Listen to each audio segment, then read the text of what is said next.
Nesse texto, eu tenho certeza que alguns irmãos aqui,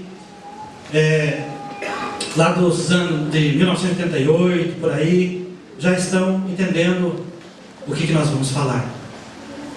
Por que eu digo isso? Porque está relacionado no dia, irmãos, que eu tive o meu encontro com Jesus. O dia mais glorioso da minha vida, meus amados irmãos, foi o dia que eu descobri esse Jesus maravilhoso. Porque ele já tinha me descoberto, me monitorava em todo o tempo, mas eu não sabia que ele estava pronto, de braços abertos, para nos ouvir no momento da aflição, no momento da alegria, também sorrir conosco, se alegrar conosco. Eu não sabia disso. Falo para vocês, irmãos, que eu venho de uma família que nós não servíamos a Deus. A minha mãe está aqui, ela vai concordar comigo. Eu estou falando uma verdade. Eu venho de uma família em que perdurava lá o curanderismo, a idolatria, onde perdurava coisas que não traziam nenhuma edificação para nossas vidas. Mas, ainda pior do que isso, o nosso lar também foi invadido por algo que tem invadido muitos lares: o vício do alcoolismo. Meu pai morreu bem cedo. Meu pai morreu com 39 anos, eu tinha 14 anos, foi em 1976, no dia 16 de agosto, uma data que eu jamais esquecerei, o dia que meu pai morreu. Mas, o meu pai não conhecia Jesus, a minha mãe não conhecia Jesus, e meu pai então se aprofundou na vida alcoólica, logo quando já era recém-casado, minha mãe relata isso. E ali, a partir dali, a vida deles se tornou um lugar de tristeza, um lugar de rancor, de desentendimento. E eu vim de um lar assim, irmãos, que nós não dormíamos à noite, um lar onde que havia muitas brigas. Meu pai chegava bêbado, expulsava minha mãe de casa, brigava, batia em nós injustamente. E nós já, na tenra idade, a gente sofria problemas de adulto. Ia para a escola triste, até mesmo muitas. Minha mãe, ela está aqui, minha mãe fazia tudo. E a senhora é uma heroína, mãe, a senhora fez tudo. A senhora trabalhava carpina, a senhora trabalhava todo tipo de serviço, lavando roupa, para sustentar nós, porque meu pai, pelo fato de ser um alcoólatra, ele não se preocupava. O alcoólatra é assim, o viciado não está nem aí. Mas a minha mãe foi a luta. Só que, meus amados irmãos, eu quero ser breve, porque nosso tempo é curto. Mas quero dizer para vocês que não parou aí pelo sofrimento que nós tínhamos quando era criança. Também não estou contando para vocês só para vocês se compadecerem, não. Aconteceu comigo, mas Jesus me deu vitória. Mas o que aconteceu, meus amados irmãos, que o meu pai, pelo fato então de ele ser um alcoólatra, ele tinha direto bebida pinga lá em casa. Bebida forte, principalmente pinga, né? Naquele tempo lá, eles usavam o termo: quem não tomava pinga, nem homem não era, na nossa meio família lá. E as crianças então já eram ensinadas a tomar pinga desde pequeno, porque achavam bonitinho. E quando estava ruim de descer, porque pinga não sei como que as pessoas tomam, não sei como tomei, tanto tempo que é ruim, bem crente, né? Mas ponhava uma suquinha ali e tal. E sabe o que acontecia comigo? Eu tinha 7 anos, 8 anos. Eu ia num quartinho onde o papai guardava as garrafas, que ali sobrava um restinho da Três Fazendas, do Velho Barreiro. E eu ia lá então, garrafa por garrafa, litro por litro. Eu pegava aquele golinho que tinha no fundo, eu virava nos queixos. Um dia eu me enganei. Papai tinha posto lá um vidro de álcool, e eu tomei um gole de álcool puro, porque eu achei que era cachaça. E o pai achava bonito, quando ele estava tomando a cachaça, ele chamava eu, pegava sentado numa perna, eu numa perna, o meu irmão na outra. Tenho um irmão 2 anos mais velho que eu, que está ainda no vício do álcool. E ali então o pai achava bonitinho nós tomar ali e ficar meio alegrinho, né? Mas, meus irmãos, o tempo passou. O pai morreu, resultado da vida alcoólica, porque se desentendeu com a minha mãe, sem mais sem menos, arrumou a mala e foi embora. Ficou 3 vezes sumido, nós não sabíamos onde estava. Depois veio a notícia que tinha se acidentado, uma árvore caiu em cima dele, e ele acabou caindo com o pescoço no topo de outra árvore que cortava madeira, aqui na Clabinha. Mas veio alguém aí e agenciamos gente que falava naquele tempo, e levou ele para Votorantim no Brasil, lá em Itapeva. Esse acidente aconteceu lá, e depois de 7 meses que aconteceu esse acidente, ele faleceu, meu pai. E nós ficamos então 14 anos. Aí, irmãos, em 1977, por aí, fazia alguns meses, fazia quase um ano que o papai tinha falecido, eu entrei em depressão. Em 1977, pastor João, quando o irmão relatou sua história hoje aqui, viu as lágrimas vieram, e eu comecei a relembrar algumas coisas também da minha vida. E eu então entrei em depressão naquele tempo. Nós não tínhamos recurso nenhum de médico. Os médicos faziam tratamento direcionado para depressão, como tem hoje. Naquele tempo não tinha. Naquele tempo os médicos não entendiam quando se contava o sintoma. E na verdade até o próprio médico fazia assim: esses caras aí não está bem certo a cabeça. Porque a pessoa que está deprimido, está com depressão, ela não fala coisa com coisa, tem momento. E eu passei por isso. Por quê? Por que eu entrei em depressão? Segundo o pastor Silvio Malafaia, a depressão é retroativa, aquela que é circunstancial, por causa da perda do meu pai.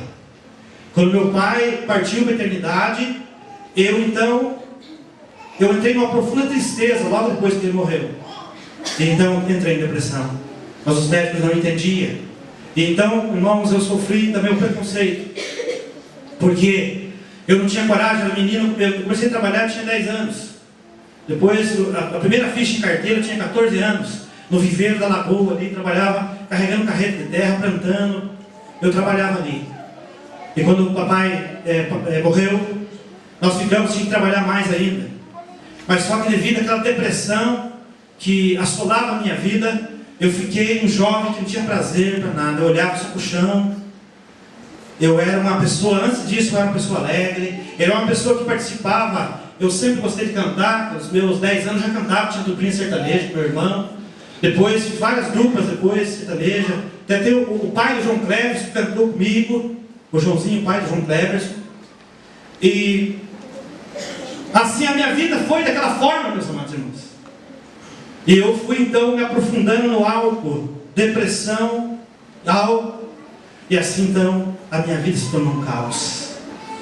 Além de sofrer preconceito que as pessoas não compreendiam, eu era taxado de preguiçoso pelos próprios parentes. Pessoas iam lá na empresa que eu perdi alguns dias de serviço, iam lá e diziam assim: não, aquele menino lá é preguiçoso. Só Deus sabe o que eu estava sentindo. Só quem já passou por uma depressão sabe a dificuldade que é de uma pessoa depressiva. Eu não tinha tratamento. Mas o Senhor me manteve ali, mesmo que eu não o conhecia. Mas o Senhor me conhecia, tinha um projeto na minha vida. E o tempo passou, meus irmãos, vou caminhar um pouco mais. Logo, com 17 anos e meio, por aí, não tinha nem 18, eu conheci, bem com 16 anos, ainda com depressão, conheci a Cleusa, nós casamos, não tinha nem 18 anos.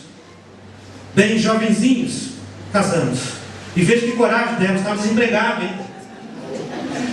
Isso é de amor, né? Por isso que essa mulherzinha eu amo demais, né? Porque realmente ela, naquele tempo, ela, mesmo que a família era contra, porque lógico, eles deveriam ser mesmo, né? Mas ela se manteve, porque amava, né? Olhou nos meus olhos, olhei nos olhos dela, e nos apaixonamos que não podíamos viver um longe do outro, do jeito que eu. Né, irmã Yara, né? Mas é assim, quando você olhou para o irmão Luizinho, aconteceu isso, dá aquele choque, né? A irmã Sônia se namorava com o irmão Luizinho pequenininho assim, ó. Eu estou sabendo. Então, meus irmãos, aí, casei com a Cleusa, né? A Cleusa não era bem certa cabeça, porque imagina casar comigo, né? Além daquele jeito, eu ainda gostava de tomar uma cajibrina, né? Eu ia no boteco, tomava 2, 3, 4, tomava 10, cantava uma música com violão lá, né? Tinha hora que os amigos tocavam, bebia, mas era assim que eu fazia. Mas o Senhor estava monitorando a minha vida. O Senhor me conhecia mesmo que eu não o conhecesse. E aconteceu que o tempo passou. E chegou até 1988. Eu então, gerente do supermercado Paraty, ali no quilômetro 28, que hoje não existe mais, para lá da Lagoa. Os irmãos conhecem perto de Monte Alegre, conhecem o quilômetro 28. Lá então, Eu era gerente de supermercado lá. E tinha um crente clica. De cada 15 dias o crentão estava lá. O vendedor dava uma chita, chegava lá tirando aqueles pedidos, escrevendo no papelão, toda vida gostou. Eu olhava por cima do óculos assim. E com umas fitas, umas músicas meio esquisitas, para mim era esquisito, porque pessoas escutavam música gaúcha e música sertaneja. Chitãozinho, Chororó, eu gostava, barbaridade. Cantava música do meu lar, é rico. E ele chegou, e eu falei, e daí, cara, você não gosta de música? Ele falou assim, eu gosto. Mas as músicas que eu gosto são diferentes. Era naquele tempo a fitona ainda, né? A fita, a cassete, né? E aí eu me chamei a atenção, mas que música esse cara? Eu conheço bastante música. Que tipo de música esse cara gosta? E ele falou assim, olha, eu tenho uma música aqui que eu vou apresentar para você. Essa música, esse tipo de música que faz bem. E pegou uma fitona lá e colocou um tecladão dessa música do cantor cristão. Colocou lá, tinha um som ambiente lá no supermercado. E aí começou aquele somzão meio esquisito. Falei lá, mas o que é isso, rapaz? Que som é esse aí, rapaz? Isso não é som de gente batizada. Eu falava assim, é um ditado assim, rapaz. De cristão batizado eu vi, rapaz. Falou, claro, esse aqui que é de cristão batizado eu vi, sim. E aí então, começou aquele som lá, aqueles hinos bonitos, né? Orquestra, do cantor cristão. Depois que eu fui me inteirar, cara, do cantor cristão. Mas sabe, uma coisa me chamou a atenção, me causava um bem.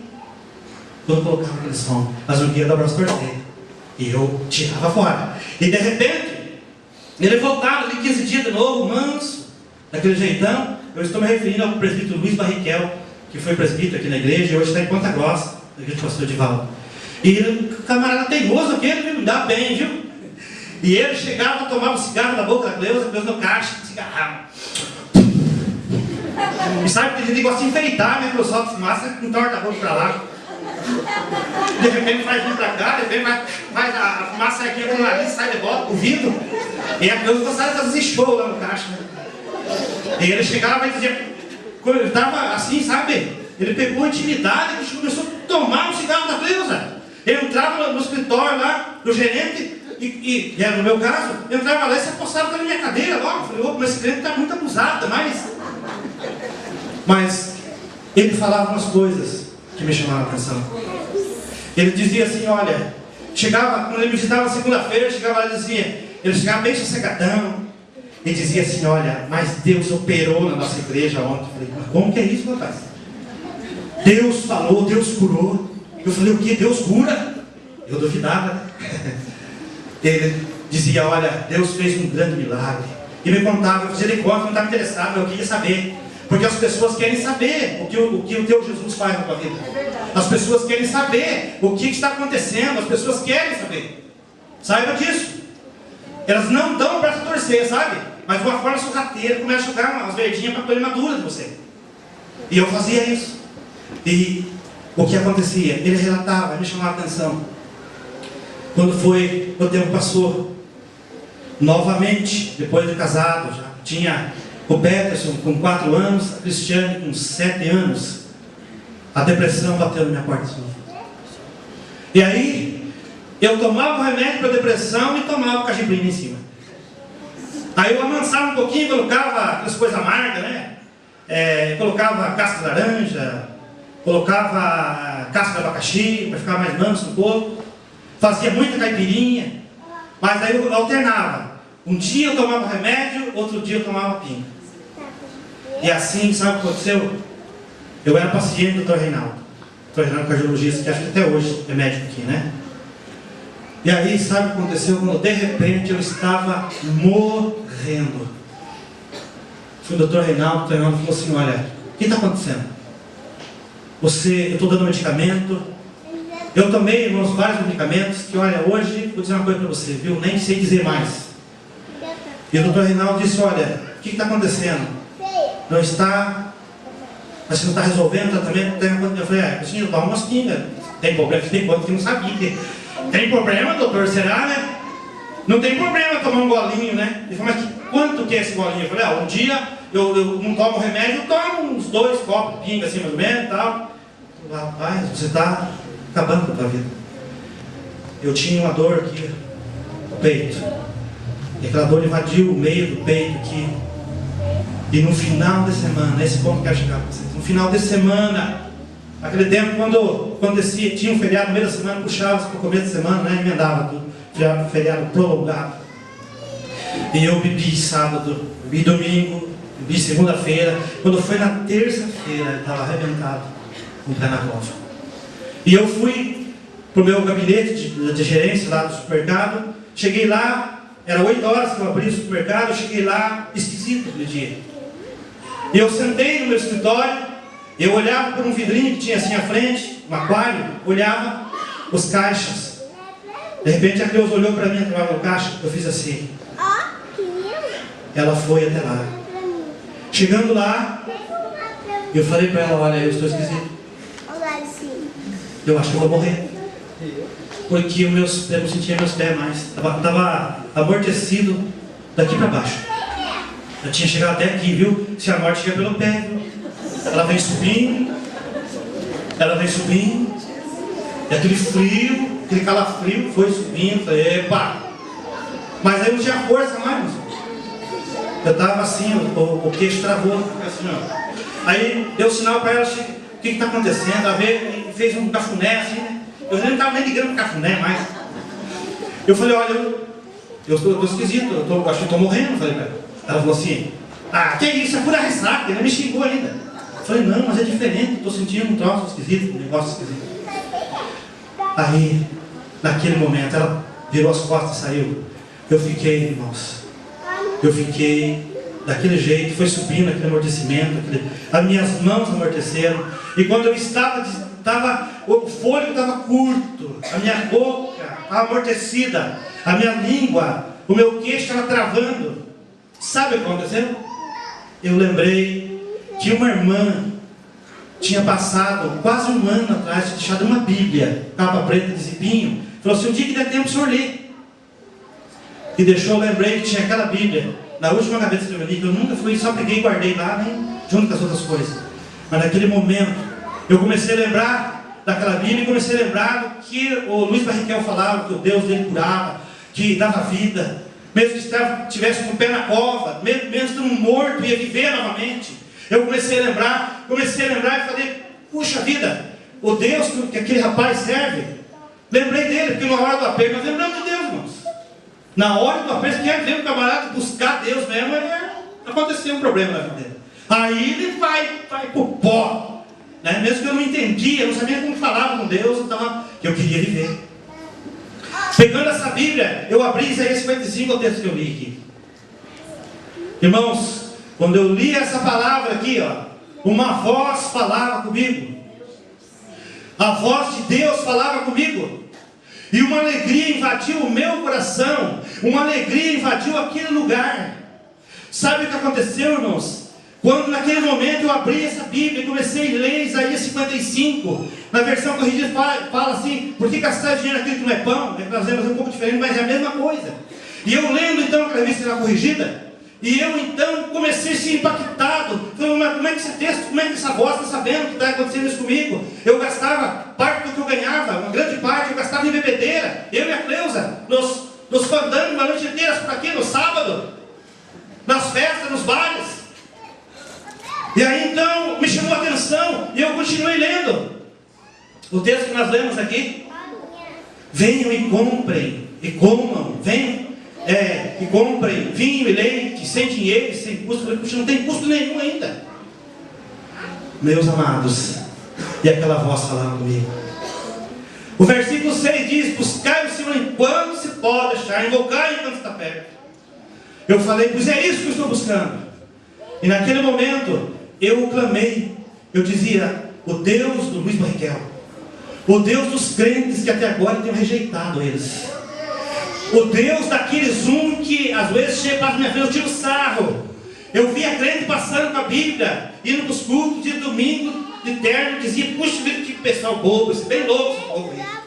E em vez de fazer festa, eu estava grito, o bobo era eu. E naquele dia eu descobri a alegria que esse povo tem. Naquele dia, eu então tive um encontro com Jesus. E aí, sabe, a alegria foi tanta, meus amados irmãos, que naquele momento eu não pensei duas vezes. Quando eu entendi que Deus estava falando comigo, eu disse: pois a partir de agora eu quero servir esse Deus. Esse Deus que fala com um homem, com um mané igual eu, o que Deus está falando? Deus está falando com uma pessoa igual eu, que não tem valor nenhum. Deus verdadeiramente me ama. E eu então não fui impulsionado por uma alegria que veio do céu, porque aquele que tem um encontro com Jesus, ele tem uma alegria profunda. Sabe o que aconteceu? Eu novamente olhei para a Cleusa e falei assim, a mãozinha. Só que daí ela olhou, no da bola, eu vim lá, ô Cleusa, vem cá. Eu estava chorando. Ela falou, que isso, homem? Está chorando? Está acontecendo com você nunca chora, só quando está muito bêbado, né? Mas assim, agora você não está. Eu falei, é o seguinte, eu tive um encontro com Deus. Eu descobri alguém maravilhoso.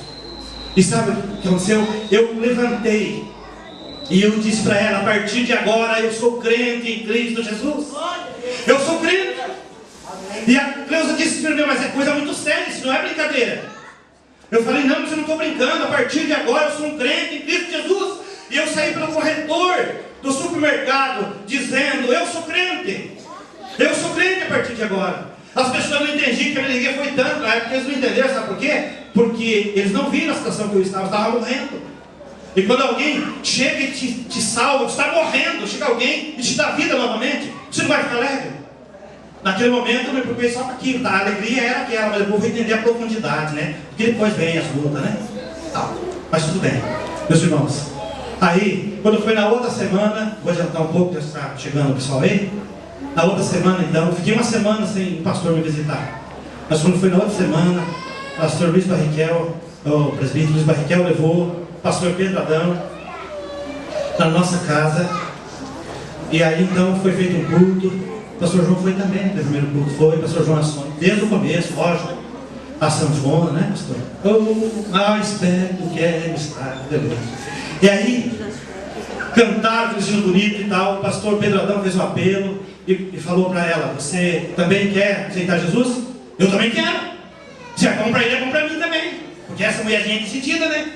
E aí aceitou Jesus juntamente comigo. E naquele dia, eu e a minha esposa nos convertemos a Jesus.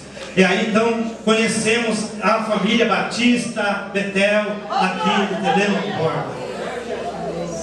Chegamos à igreja, era ali contar para os irmãos, a igreja acho que mais ou menos aqui, né, pastor João? A frente era para cá, né?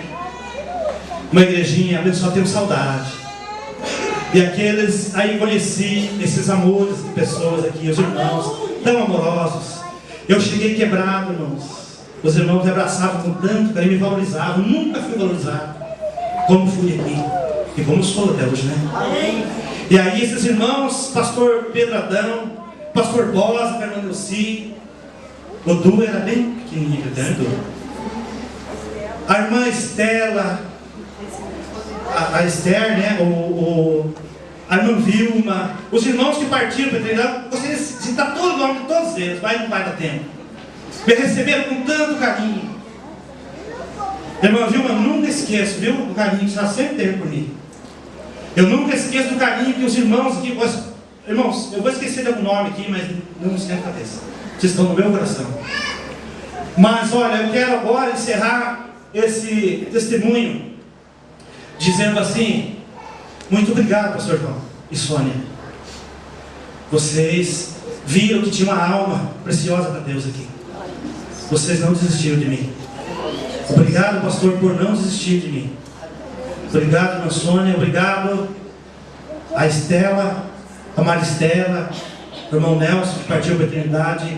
Os demais irmãos, o irmão Nofrinho, o irmão Juminiano, a irmã Maria Caetano, o pastor Bosa, a irmã Delci, iam lá na mina de carvão, me visitar lá, iam fazer culto lá, iam orar comigo. Pastor João, na época, naquele tempo, ele não tinha sido ordenado nessa palavra, mas ele era pastor já. Se eu não viesse, ele ligava para mim e dizia, ô garotinho, por que você não veio no culto que está acontecendo? Eu vou aí, ele vem então. O que está acontecendo? E aí, com tanto carinho, eu posso dizer, meus irmãos, faz a diferença você ser carinhoso, dá um telefonema para o irmão, você dá atenção para ele, faz a diferença. Porque olha, vocês deram atenção para mim, a igreja deu atenção. cuidou de mim. Foi naquele momento que eu cheguei aqui. A irmã Estela estava procurando. A irmã agora eu cheguei. Vocês me deram tanto carinho, irmãos. Vocês verdadeiramente me amavam. Eu entendi, no texto, nós não temos tempo agora de estar discorrendo aqui, mas eu entendi que a nação que não te conhece correrá para ti, era essa pessoa, era essa nação. Depois Deus me deu a interpretação do texto inteirinho, e era eles. Eu nunca tinha me visto, me amavam tanto. Meus irmãos. E aí depois foi vindo a outra geração de irmãos também, que está incluído o irmão Neres, os demais aí. Irmãos, eu quero resumir para vocês. Você nunca desista de levar o evangelho para uma pessoa, por mais que a pessoa te rejeite, por mais que a pessoa seja complicado. Senão aqui não tem mais jeito. Talvez para alguns, pastor, não tinha mais jeito, porque eu tinha minhas fraquezas lá no começo da minha fé. Eu voltei até a tomar umas biritas depois, mas o pastor João nunca desistiu de mim, nunca me cobrou, porque ele chegava com amor e falava comigo, e me tratava com carinho, com amor, me valorizava. Os irmãos valorizavam a igreja, o irmão Efraim na época. Irmãos, eu quero dizer para vocês que eu fui muito amado e sou amado por essa igreja. Foi cuidaram de nós como se cuida de uma plantinha, de uma flor. Cuidaram de nós de uma forma maravilhosa. E eu quero dizer para toda a igreja, para os irmãos, que não dá para citar o nome, que são bastante, que estão aqui ainda, né? Graças a Deus, firmes, não partiram para a glória, estão aqui ainda. Uns já partiram. Mas quero dizer, meu muito obrigado, viu? Eu creio sim que valeu a pena vocês terem dedicado amor e carinho, orações em nosso favor. Aleluia. Porque hoje nós passamos também, deixamos discípulos. A prova, tem um casal aqui, tem discípulos aqui. O dia que eu sair de Vaiporã, vai ficar discípulos lá. Por quê, irmãos? Porque vocês tiveram um tratamento especial para com a minha vida. Então, meu muito obrigado a essa igreja, esses irmãos tão queridos. Que Deus venha cumprir na tua vida, meu irmão, nessa igreja, aquilo que o Senhor falava naquele tempo já. Pastor João, quantas coisas, né, o Senhor falou que se cumpriu, já está se cumprindo. Eu sou fruto das palavras que Deus falava naquele tempo. Nós chegamos em 80. Já nos primeiros dias, Deus usou pessoas, falou que eu ia ser pastor, não acreditava. Mas olha, irmãos, tudo na íntegra aconteceu. Quantos pastores já têm saído daqui? E muitos mais, vai ter mais agora, vai ter muitos e muitos e muitos pastores aqui. Eu quero convidar a igreja a se colocar em pé. Oh, Espírito de Deus, aleluia. Eu quero dizer, meus irmãos, olha, nós vamos estar orando, eu peço, quero dizer para você, fazer um apelo aqui. Não desista daquela pessoa que talvez se julgue que seja tão complicada. Você, por outro lado, talvez quando você está com problema, aceite o ombro amigo do irmão. Quando alguém ligar para você, não dê desculpa. Fale com ele, fala com a irmã, fala com o irmão. Sabe por quê? Porque eles querem o melhor para você. Os irmãos maduros na fé, e hoje tem muitos irmãos aqui, né, que são discípulos de Jesus, eles têm o melhor para nós. Quando às vezes um discípulo de Jesus fala para nós, somos crente novo, nós começamos a dizer: o que esse irmão fica querendo monitorar a minha vida? Não, é por amor que tem a você. Porque você pode cair num buraco, você pode ir para um lugar que não tem volta mais. Mas neste momento eu quero fazer uma oração para Deus fortalecer a tua vida. E que você possa, meu irmão, minha irmã, continuar sendo instrumento para abençoar. Se tem alguém que está desafiando você, está quase desistindo, não desista. Vai em frente. E você vai ver que o nome do Senhor vai ser glorificado.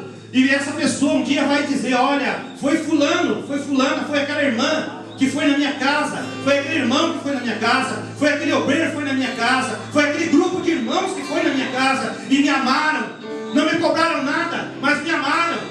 E você vai ver como é gratificante, porque eu tenho certeza absoluta que o pastor João, para o irmão Sônia, para os demais irmãos, é gratificante olhar uma pessoa que está nos caminhos do Senhor. Não é para honra e glória minha, mas para honra e glória do Senhor. E nós seremos grandemente recompensados. Senhor, fortalece a tua igreja, fortalece cada irmão, cada irmã. E que nós possamos ver essa igreja crescendo cada vez mais. Irmãos ministrando, irmãos resgatando vidas. Vidas testemunhando aqui, como esse testemunho que estou dando para a honra e glória do Senhor. E que todos sejam impactados pelo teu poder, pela tua ministração. Obrigado, Senhor Jesus, por ter me resgatado, me dado vida. Obrigado por esta igreja, Batista Betel de Telêmaco Borba, dos anos de 88, que me receberam, eu e minha família, com muita alegria. Hoje, os meus filhos, minha filha é pregadora, serva, meu filho também, o Juninho é músico.